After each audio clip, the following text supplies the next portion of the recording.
One of the key things that you need to take into account of when buying a property is the purchase price. So there are different factors that impact the purchase price of a property. Number one is the location. So imagine a property that is basically situated near the CBD and having a good view, compared to that property that is too far away and there's no view at all in sight. So imagine which one is more expensive, right? So obviously, the property that is situated close to the central business district will cost more than the house that is basically far away. Number two is the condition of the property itself. So for properties that is very old and needs a lot of fixing, the property price is driven quite low because of the things that you would need to do for that place to be safe to live in. Number three, the market condition. So for example, impacts of COVID-19. So what happened when COVID hits? So the borders, there are some restrictions with borders and the materials, the supplies, the built around New Zealand are impacted.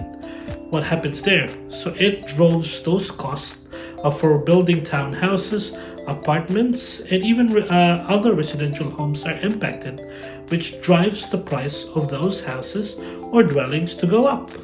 And number four, supply and demand. So it might be obvious, but when there are more sellers than buyers, the property price generally goes down because there's not a lot of people and there's not a lot of demand for the properties that are being sold.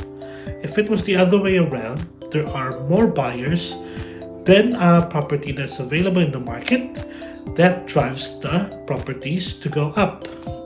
So there are a lot of factors, as I've already mentioned, hence why it's always good to engage with experts like real estate agents.